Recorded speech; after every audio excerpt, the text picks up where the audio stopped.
Yo, yo, yo, yo, yo, yo. What's good with it? It's the homie Mac. Music, art, culture, knowledge, reporting live from the Dogon. Each one teach one. Each one teach one. Each one teach one. Peace and love to all. Again, like, share, comment, subscribe. Subscribe to the YouTube channel 82 Kings. Follow the movement on Instagram at MACK_82. Had to be a little dramatic for effect, you know what I'm saying? But I appreciate all the love, all the support, all the shares, all the subscribers, everybody that has taken time out their day. Because I know there's so many things going on right now in the midst of this pandemic, so many things in the media, so many different outlets that are competing for your consciousness. Your consciousness ultimately meaning your attention. So I'm glad that you took the time out to hear from your boy, Mac. But yeah, real quick, session of Mac Minutes. Today this session of Mac Minutes will be entitled, Don't Let Them White Folks Stick You With a Needle. Don't let them white folks stick you with no damn needle. But yeah, essentially I want to talk about vaccines, the history of them, the nature of them, your body, how your body responds to different things. And science and black people's, not even just black people, but society in general's skepticism towards science. So I had to take a lot of notes. Smallpox was a very deadly. It was a deadly pandemic. Yeah, there were incidents of it throughout Asia, Africa, and Europe. I want to say in Europe, they were averaging over 400,000 deaths a year. That's just in Europe alone. That's not calculated across the other continents. But the first form of vaccinations that we had was actually something called variolation, where basically people would take scabs from smallpox or the sores, they would take substances from the smallpox scab, and they would inject it or rub it onto other people. And this would lead to a milder version of the disease known as smallpox. And people, long term, people were beating it, and it led to lifelong immunity. Again, that was going on through Africa and Asia. Now, I know in the 18th century, around 1796, Dr. Edward Jenner, he was a doctor of British descent. He had remembered having conversations with people who had he remembered having conversations with people who had cowpox, and he realized, the people who had cowpox never contracted smallpox. So he's using the scientific method. He's forming his hypotheses. Coming up with his evidence, trying to get things together, get the information together. And his hypothesis was basically, we could use cowpox, take sores from cowpox, not take the sores, but take the substance under the sores, under the scabs from smallpox, inject that liquid into somebody else, and we could potentially prevent smallpox, the spread of smallpox. The person would develop a immunity against it and fight it off. Due to being in the 18th century, there weren't as many restrictions as far as policy, and this is gonna sound kind of messed up. He actually used a child to experiment on. He used a child of one of his gardeners to experiment on, and he basically took pus from a smallpox sore, and he injected it into the boy. The boy got sick, developed a mild case of smallpox. Developed a mild case of cowpox. He took the pus from a cowpox sore, Dr. Edward Jenner, injected it into the young man. I think the boy was like maybe 8. He injected it into the boy. He injected the pus from the cowpox into the boy. And the boy, he put him in an environment where he was around people infected with smallpox. He never got sick. So this is a scientific advancement. Now, mind you, there were other people who had created. Vaccination is really a derivative of variolation. And even prior to Dr. Jenner, there were other people who had created vaccines, but they never did medical research. They never documented it. They never presented it amongst other scientists. They never, got it put a part of the established medicine construct, or the established medicine institution, rather. No one took it as far as Dr. Edwin Jenner. But Dr. Edwin Jenner actually created a hut in the back of his home. He called it the Temple of Vaccinia. And anyone who had smallpox, he would let them come, and he would inject them with cowpox, the pus from cowpox. And again, he pretty much, he was a public servant. It's really a beautiful thing when you think about it, especially when you think about how there's so much money in the cure, and how, people, greed, corporate greed gets in the way of things. But this says a lot about his character. Shout out to Dr. Edward Jenner. He was healing people for free. He was giving people, helping people develop immunity for free. Now, I found out later on that the British government found out he was doing that, and they compensated him. I know Thomas Jefferson, they said he wrote him a long missive saying, you will basically resonate through human history. I mean, you fought off a plague, what have you. Now, Dr. Edward Jenner is actually noted for creating the term. Here's a fun fact. He was noted, in case you're on Jeopardy one day, he was noted as creating the term vaccine. Vaccine comes from the Latin word vacca, which means cow. And so he took that and he mixed it with the word vaccinia, which is, let me double check.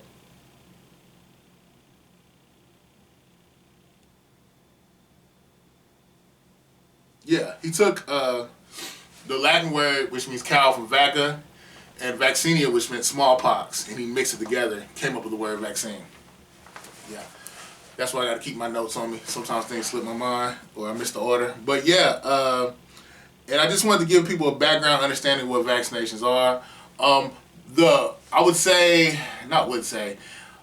method by which we created vaccines, we would actually take a piece of the substance, put it in a needle, and we would put it in an egg, and let the viruses or the bacteria, the disease,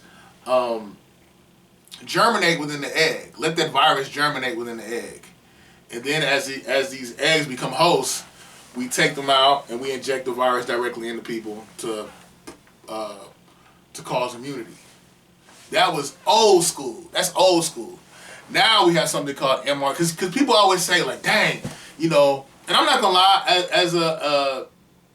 as an RN in training, I was kind of curious, like, dang, it usually takes 2 to 3 years to make a vaccination. How are they doing this in 8 months? Operation Warp Speed? Like, what's really going on? And I know a lot of conspiracy theorists are running with that.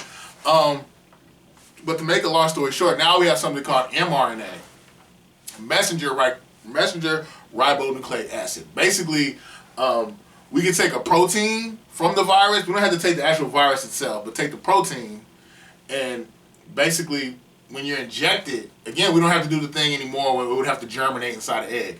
We'll take the protein, take the protein, mix it with the mRNA, inject you with it, and the mRNA, again, stands for messenger RNA. So basically, the instructions, the blueprint for this virus goes into your cytoplasm. Your immune system, we know your immune system, T cells, NKCs, macrophages, the list goes on. Your white blood cells, the whole immune system is an army within itself. They get together, they pick up on the signal, and now they know from the mRNA, they have an understanding of what the virus looks like, what it is, and they'll develop an instruction. It's given an instruction on how to fight it. So basically, that's what the mRNA vaccine is. It goes a lot quicker. And one thing I want people to understand is science is a constant process. So you have people who dedicate their lives, their day-to-day existence, to making scientific discovery. If you do something every day, you're going to build. And there's going to be generations underneath you to come behind what you built and built upon that. Case in point, there is no Kobe Bryant without Michael Jordan. You understand? So science builds upon science. So things should move quicker. And my thing is this, like everybody's pushing these conspiracy theories, and I get it. But it's like you have to understand the scientific method. You have to really take time to understand the nature of science. And understand that, like, you know, everybody's not this guy in a lab coat trying to kill and harm people. You know, I think science has been mystified in a lot of ways and misrepresented. But yeah, this is why we were able to move faster, because we built upon prior scientific discoveries and we make new ones. So it pushes everything forward. It's kind of like how Marx speaks on dialectical materialism, how different things come about in society and they interface and they create new things and it propels society forward. Same thing, same way in the science world. Now I want to speak specifically to black people, my people. I understand the skepticism towards science from you don't even have to go as far back as the Tuskegee experiment. You can go to now. There have been doctors who have noted things saying, given these theories or these hypotheses that black people don't feel as much pain, that black people have thicker layers of skin, that again, black people have a higher pain tolerance. That is not scientifically substantiated. That's bad science. And my thing is, you know, even now with the mortality rate of black women when giving birth is higher than other races of women. So the skepticism is necessary, and I think skepticism is healthy. But my thing is, nothing is to be feared, only understood. So we need to try to be a part of the science community. We need to be a part of bioethics. We need to be a part of epidemiology, virology, the establishment, you know. And I understand, my thing is this, we don't just need black people in those spaces. We need black people that love and will advocate for black people. Love black people and will advocate for black people in those spaces. What else do I got for you? I feel like, again, the skepticism that we have is healthy, but we need to learn the methodology of science. We need to be a part of that community again, as opposed to getting involved in pseudoscience, things that can't even be measured or verified, things that are just essentially fantasy, things that are just conjecture. Things like that are dangerous. Again, I'm an RN in training. Most of the case studies that I did this past semester were centered around white people, middle-aged white men specifically. So we're going to box ourselves out implicitly because we're not a part of the process. So the medications, the vaccinations, different things different scientific discoveries that can potentially propel humanity forward, we're going to be boxed out. And again, by default, it'll be weaponized against us because we're not a part of the process. You know what I'm saying? So things will be engineered to help and serve everybody else except us, because we all know that, you know, phenotypically humans are different, but you got Caucasoid, Mongoloid, Negroid, and people that fall underneath those three subsets. We know that people, again, phenotypically are different, and we know that our chemical compositions, the way we respond to things, is not uniform across the board from race to race. So there's a uniqueness biologically to every race. I know people always say, well, a man can sleep with another, or a man can sleep with a woman of another race and still produce a human being. True. But still, there are still little idiosyncrasies that are unique to each race. So we need to have things that are engineered and designed to our benefit. Again, because if we're not a part of this community, we'll get boxed out. My thing is, I hope the film Black Panther inspired a lot of little black boys and little black girls, and even middle-aged and older black adults, to want to learn more about science and to want to be a part of the scientific community. So I hope that movie served as a means of healthy propaganda for black people. But yeah, I understand the skepticism. I just think, again, when we get into these conspiracy theories that are baseless, oh, they got microchips in the vaccination. Oh, they're 5G. What's some of the fanatical things I've heard?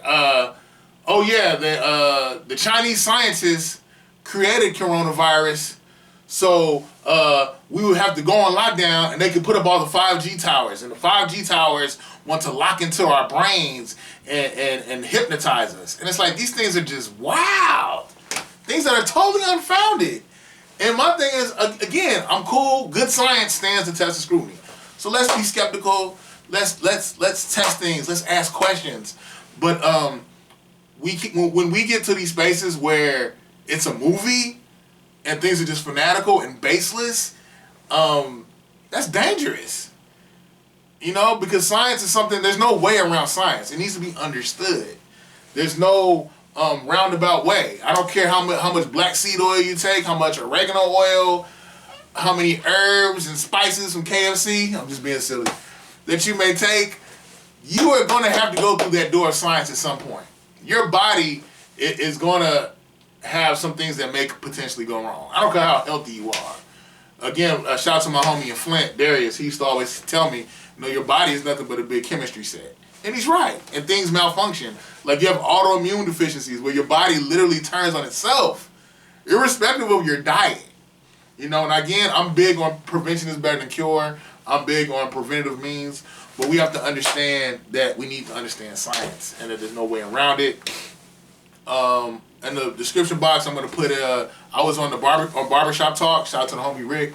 He had me on the show, and I actually talked to 2 men who were part of the clinical trials for the COVID-19 vaccine.